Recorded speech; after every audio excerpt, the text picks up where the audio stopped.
Bom dia.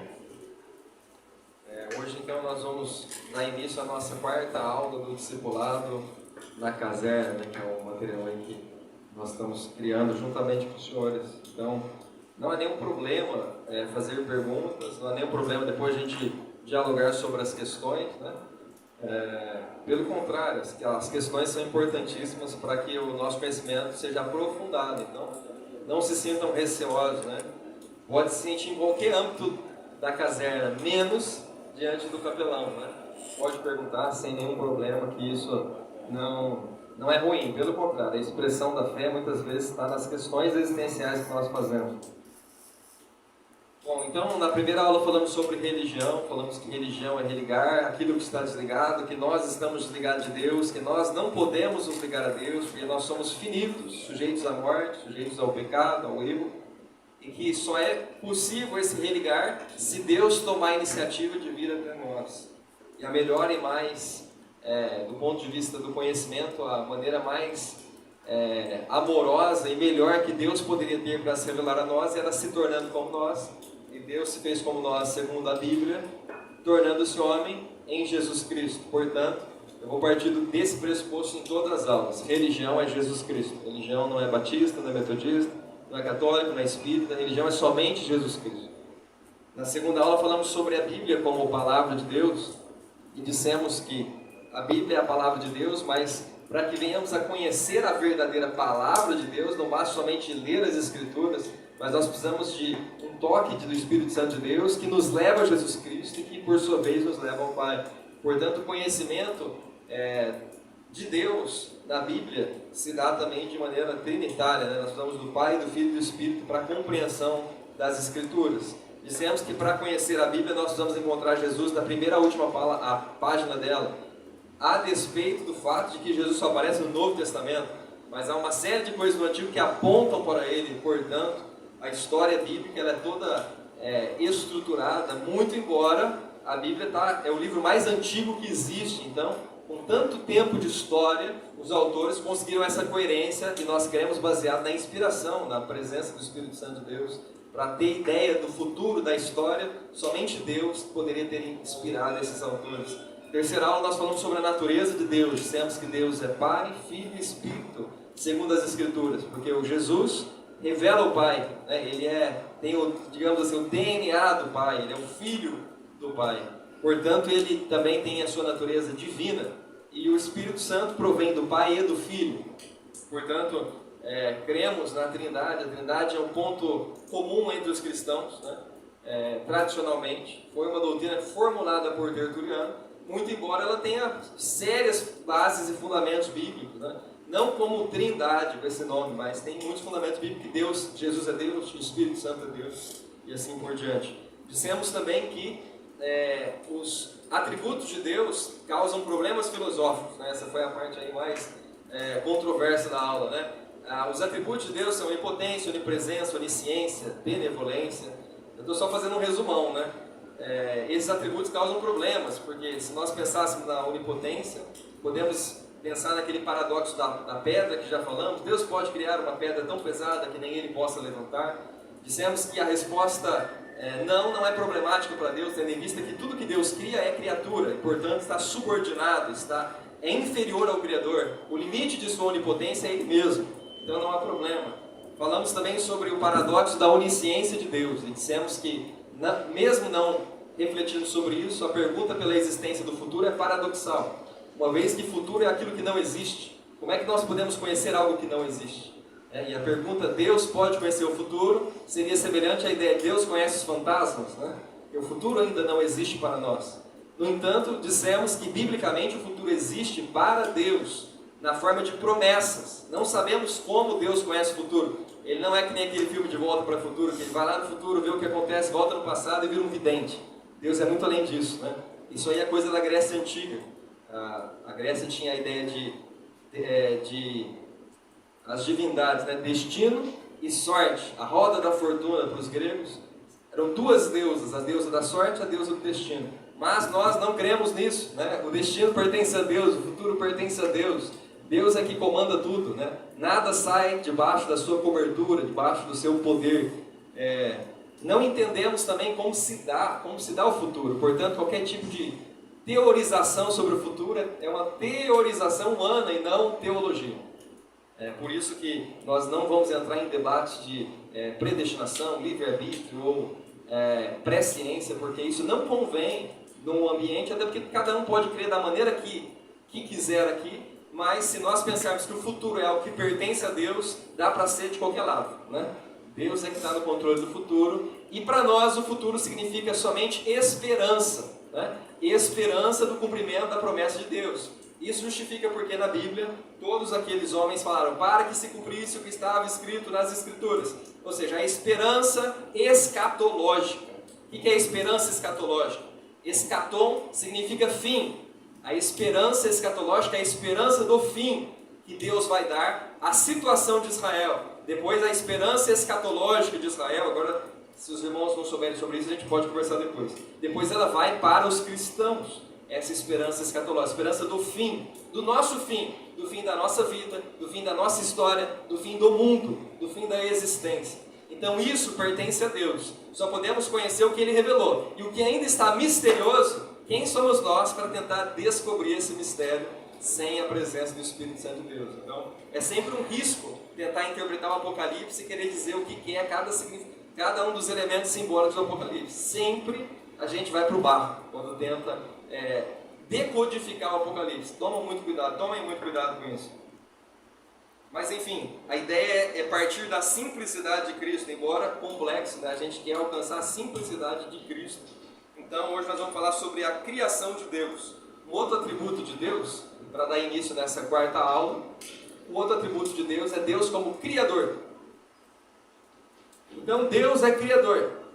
A pergunta que eu faço aos senhores é: Deus cria a partir de quê? Eu vou abrir para os senhores. Dele mesmo, muito bom.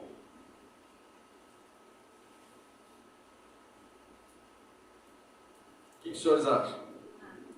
Do nada. Excelente, né? Deus cria a partir do nada. Né? O início da Bíblia, quando vocês abrirem aí, os senhores abrirem em Gênesis, no capítulo 1, fala assim: no princípio criou Deus os céus e a terra era sem forma e vazia. O Espírito de Deus parava sobre a face das águas. O que esse texto está querendo dizer? No hebraico é Bereshit, Bará, Elohim, El Hashamai. O que significa isso? Bará, do hebraico, é criar do nada. Então, quando os autores bíblicos, os judeus, vêm dizer que Deus criou a partir do nada, eles põem um problema para os gregos. Porque até então os gregos acreditavam, como Platão, Aristóteles e os pré-socráticos, né, para quem gosta de filosofia, acreditavam que o mundo era eterno, a matéria era eterna, e a função de Zeus, ou a função das divindades, era dar forma, criar formas da matéria. Ou seja, aí a gente tinha uma ideia de Deus diferente da ideia de Deus, totalmente diferente da ideia de Deus cristã.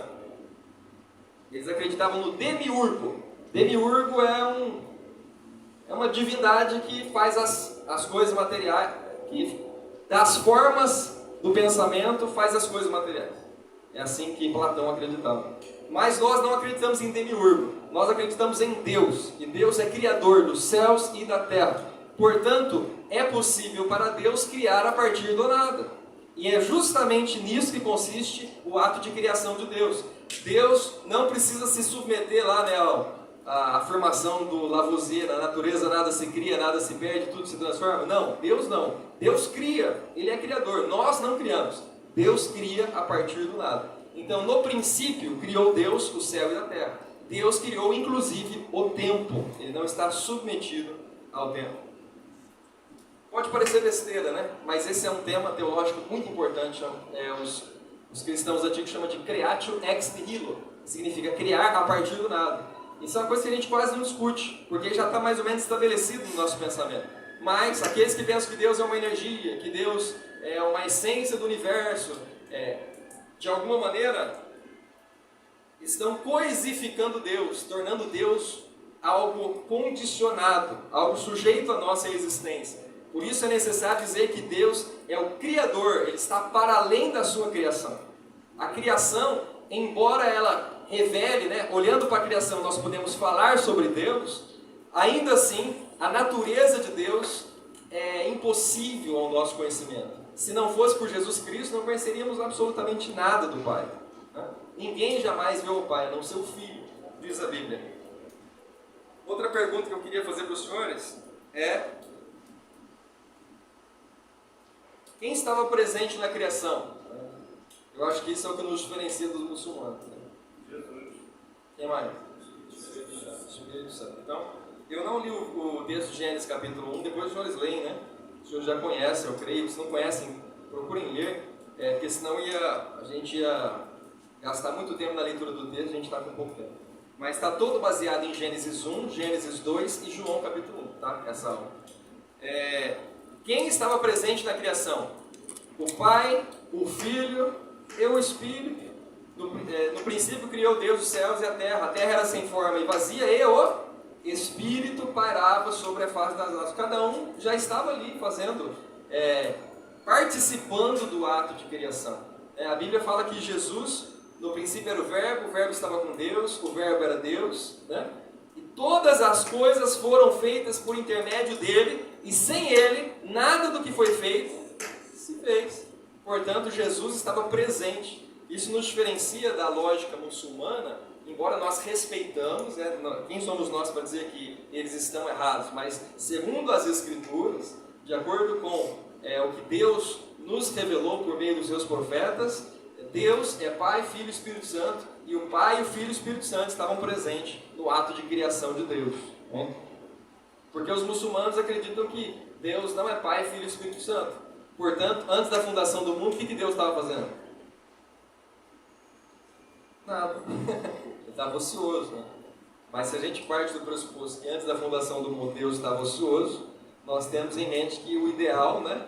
Ou que essa ociosidade seja algo melhor do que, do ponto de vista cristão, antes da fundação do mundo tinha Pai, Filho e Espírito Santo. O que 3 pessoas fazem? Se amam, se relacionam, dialogam, planejam. Então a unidade do Pai, do Filho e do Espírito Santo precede a criação. Né? Então nós temos aí que esse ideal de unidade, não somente individualidade, do próprio Deus. Né? Se o próprio Deus é Pai, Filho e Espírito Santo, por isso que nós vemos na Bíblia, não é bom que o homem esteja só, né? Porque a solidão, né? Esse solipsismo, a ideia dos antigos iluministas, que o homem, né, com a sua natureza racional, ele vai descobrir verdades eternas para toda a humanidade, já foi pro papo. A gente viu isso com as grandes guerras mundiais. Então, não é à toa que hoje, em filosofia, em sociologia, fala-se muito no desencantamento da razão. A razão não é tão boa quanto ela postulava ou pensava que era no século XIX. Eles achavam que a gente ia viver sem Deus, ia viver numa sociedade perfeita, e o ser humano ia ser, porque ele é bom, né, ele ia dar tudo certo. Mas a gente viu que a história mostrou exatamente o contrário. E por isso nós temos aí um amplo campo para dizer, olha, vamos voltar lá, aquela velha opinião formada sobre tudo. Porque não é tão ruim. Deus cria por quê e para quê? Agora eu quero que os senhores falem. Vou pedir aí, por favor, que os senhores aí. Por que Deus nos criou? Para a sua glória. Em terceiro lugar. Terceiro lugar. Também. Em segundo lugar. Em terceiro lugar. Amor? Exato. Para nos amar. A Bíblia fala, não fomos nós que o amamos, mas Ele nos amou primeiro. E ali nesse termo amar, aparece a expressão grega arché. O princípio de Deus é o amor. Então, a primeira razão de Deus para criar-nos foi com certeza o amor. Deus nos fez para nos amar e para se relacionar conosco. Em segundo lugar, para ser amado, né? E para que nós nos relacionemos com Ele. Quem ama quer ser amado, senão não existe relacionamento. Então, o Agostinho, o filósofo Agostinho, Santo Agostinho, dizia que Deus, antes da criação do mundo, né, Pai, Filho e Espírito Santo já amavam. Então, o amor transbordou. Então a criação é fruto do transbordamento de amor, não da carência de Deus. Tem gente que fala, Deus não tinha o que fazer, Deus estava meio carente, precisava de uma companhia, foi lá e criou o ser humano. Não é nada disso, né? Nós não podemos colocar sentimentos e coisas humanas atribuindo a Deus, né? Pelo contrário, Deus, que era pleno amor antes da fundação do mundo, a fim de nos amar e se relacionar conosco, nos criou. Depois, deixa eu ver aqui.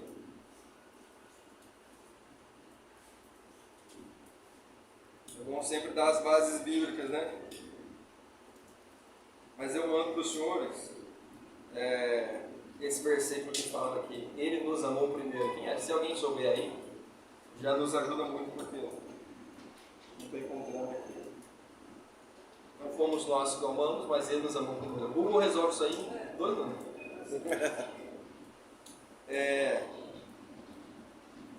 Bom, então, Deus nos criou para nos amar. Deus nos criou para nos amar e para se relacionar conosco. Então, a finalidade do propósito, o propósito de Deus de criação, tem a ver com relacionamento, tem a ver com proximidade do ser humano. Deus criou o ser humano para estar próximo dele. Não é à toa que Deus o fez à sua imagem e semelhança. Por que Deus nos criou à sua imagem e semelhança? Para nos amar e para se relacionar conosco. Se fosse somente para o adorar, ele poderia criar um anjo, né? Ele poderia criar alguém que fica lá adorando ele o tempo todo, mas ele queria gerar um relacionamento com a raça humana. Então, 1 João 4,19. Primeiro, muito obrigado. 1 João 4,19, né? Não fomos nós que o amamos, mas é isso que tem? Nós amamos porque Deus nos Isso. amou. Estou confundindo, né? Nós amamos porque Deus nos amou primeiro. Não fomos nós que o escolhemos, né? Nós amamos porque Deus nos amou primeiro. Então, o fundamento da atitude, do ato criativo de Deus é o amor. O que significa ser criatura? Ser criado. Ser criado como? O texto de Gênesis, capítulo 1, fala que nós, Gênesis 1, 27, 1, 27, fomos, deixa eu ver, a cabeça hoje não está funcionando direito não. Façamos, 26, né? Façamos o homem à nossa imagem e semelhança. Né? Então, façamos o homem à nossa imagem e semelhança. E Deus continua: domine ele sobre os peixes do mar, sobre as aves do céu, sobre o gado, sobre toda a terra, e sobre todo réptil que se move.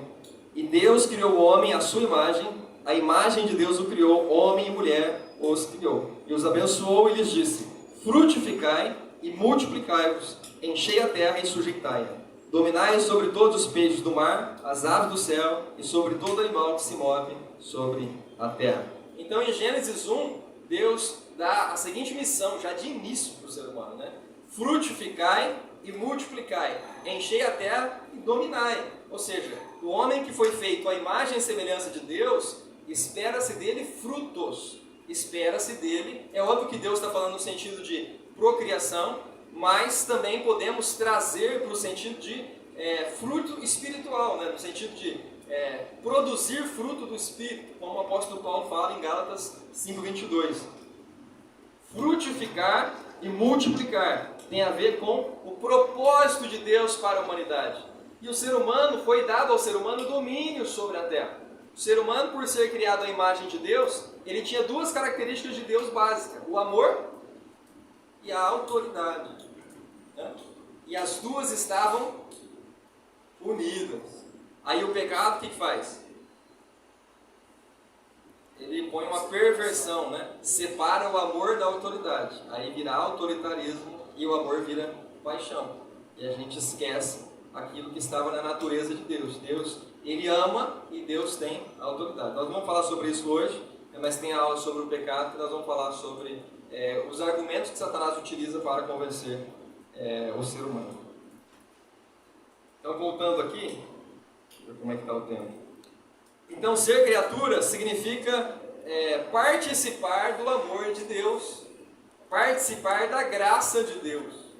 Ser criatura significa ser infinitamente abaixo do Criador, E pelo fato de sermos infinitamente abaixo do Criador, não podemos sequer pensar sermos como o Criador. Toda tentativa do ser humano de ser o Criador torna-se o quê? Idolatria. A tentativa humana de ser o Criador é um pecado bíblico chamado idolatria. Mas não é só esse o pecado da idolatria. A tentativa humana de ser o mediador também é idolatria. A tentativa humana de ser o Espírito Santo também é idolatria. Então, toda confusão entre a nossa natureza e o caráter e a ação de Deus pode recair em idolatria. Por isso, na próxima aula, nós vamos falar sobre o que significa haver um só mediador entre Deus e os homens, né? E as implicações práticas disso para a nossa fé. Há muitas idolatrias evangélicas que nós precisamos cortar essas idolatrias se quisermos nos manter no caminho das Escrituras, né? Embora a nossa missão não seja desrespeitar ninguém, mas falar um pouquinho do que a Bíblia fala sobre determinadas coisas. Não é um desrespeito dizer Deus não é uma energia, ou Deus não é uma coisa. Porque quando nós transformamos Deus em energia ou em coisa, é nós que estamos desrespeitando a Deus. Nós estamos fazendo de alguém que pensa, que age, uma coisa, um objeto, que não pensa, que não tem vontade, que não faz, não é capaz de fazer as coisas. Então, temos que tomar muito cuidado com essas artimanhas aí, de transformar Deus em coisas. O que é a graça? É a pergunta que só não engana. A graça é o que Deus faz por nós, sem a gente merecer. Então toda a ação de Deus é fruto da graça de Deus. Nós merecemos ser criados? Nós merecemos ser salvos? Nós merecemos que o Senhor Deus, né, provasse o seu amor por nós, né? Deus prova o seu amor para conosco em que Cristo, sendo nós ainda pecadores, morreu a seu tempo. Logo, muito mais agora, seremos por Ele salvos da ira. Merecíamos que Jesus morresse por nós? Merecíamos que Ele nos salvasse depois que nós fomos justificados? Jamais. Nada é fruto do nosso merecimento. Tudo é fruto da graça de Deus, né? Isso é do ponto de vista de Deus. Não estamos dizendo que a questão do merecimento seja ruim, não.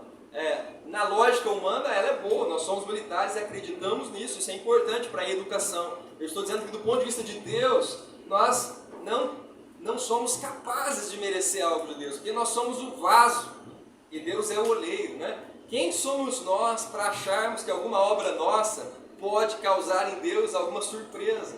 Pelo fato de Ele estar infinitamente além da nossa capacidade de compreensão, pelo fato de Ele ser tudo muito mais abundantemente além do que pedimos ou pensamos, segundo o poder dele que opera em nós, pelo fato de que nem olhos viram, nem ouvidos ouviram, e nem jamais penetrou em coração humano, nem mesmo que Deus tem preparado para aqueles que o amam, embora Ele revele aos seus filhos, nós não somos capazes por nós mesmos de conceber a mente de Deus, que é o homem, né, para que compreenda o Criador. Quem somos nós?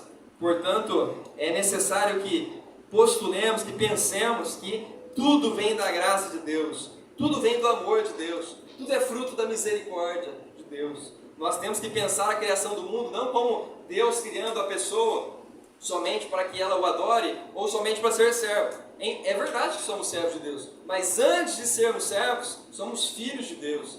Jesus chama os seus discípulos e diz o quê?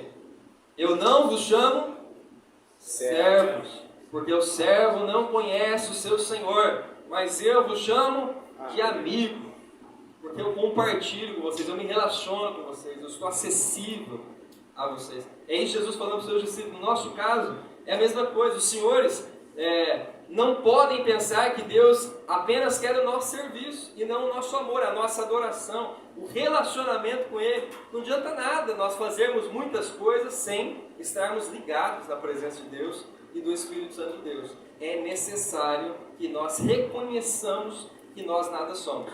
Lembra do primeiro versículo do discipulado?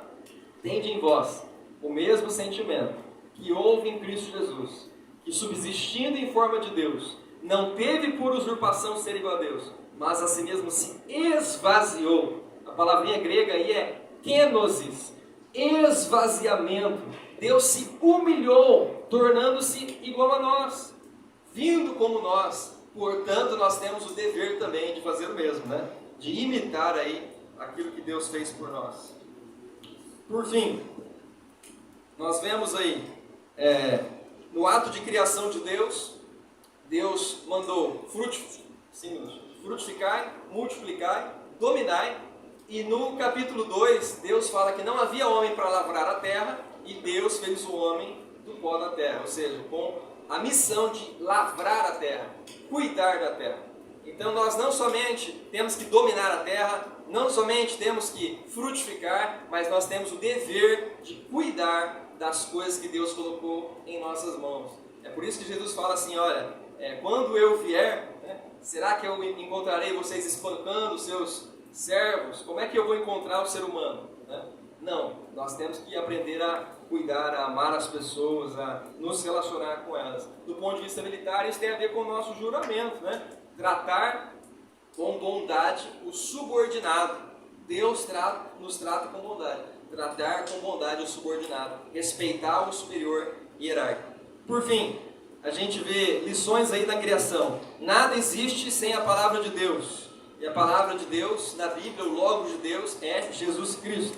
Somente pode haver propósito e sentido naquelas pessoas que conhecem a palavra de Deus. E a palavra de Deus é o Logos, é o sentido, é a razão da nossa vida. A criação de Deus é boa. Deus criou tudo e viu que era bom. Deus criou o ser humano e viu que era muito bom. A criação de Deus é boa. Não há trevas na criação de Deus. Se os senhores perceberem em Gênesis capítulo 1, não há menção a Deus criar as trevas. No capítulo 1 não há essa menção. O autor está supondo que as trevas, é lógico que não do ponto de vista científico como nós falamos, mas que as trevas têm a ver com a ausência do Criador. A falta de Deus, a distância de Deus, é nisso que consiste as trevas. E na verdade o mal, o pecado, vem dessa falta de Deus.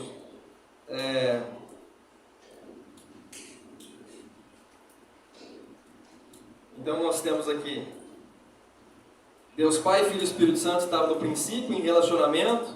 Deus do nada criou o céu e a terra, informe e vazia. Deus diz, haja luz. A palavra de Deus é essa luz. Deus fez julgamento sobre a luz, viu que a luz era boa, fez separação entre luz e trevas, fez o firmamento, fez a terra seca, fez árvores frutíferas, fez luzeiros como sinais para governar o dia e a noite, e Deus ordenou a multiplicação do ser humano. Então, o que a gente aprende com tudo isso? Que Deus não fez assim desorganizadamente, que Deus tem um propósito de criação. Ele nos cria para um propósito. Tudo que existe tem algum propósito da parte de Deus. Deus não joga dados, como diria aí o Wise, ou afirmaram o que ele diz. Mas Deus nos cria com um propósito. Qual que é o propósito de Deus para nós? O propósito de Deus para nós permanece sendo multiplicar, frutificar, relacionar-se com Deus, e exercer autoridade amorosa. Exercer autoridade amorosa. Que Deus abençoe. Espero que tenha sido, que tenha esclarecido. Alguma dúvida? Uns 2 minutos aí para tirar a dúvida. Alguma dúvida? Qualquer dúvida também, eu estou à disposição dos senhores, tá? Pode procurar aí o capelão, nós podemos conversar. Não sei se vou resolver a dúvida, mas nós podemos ficar em dúvidas juntos. Amém? Vamos colocar em pé?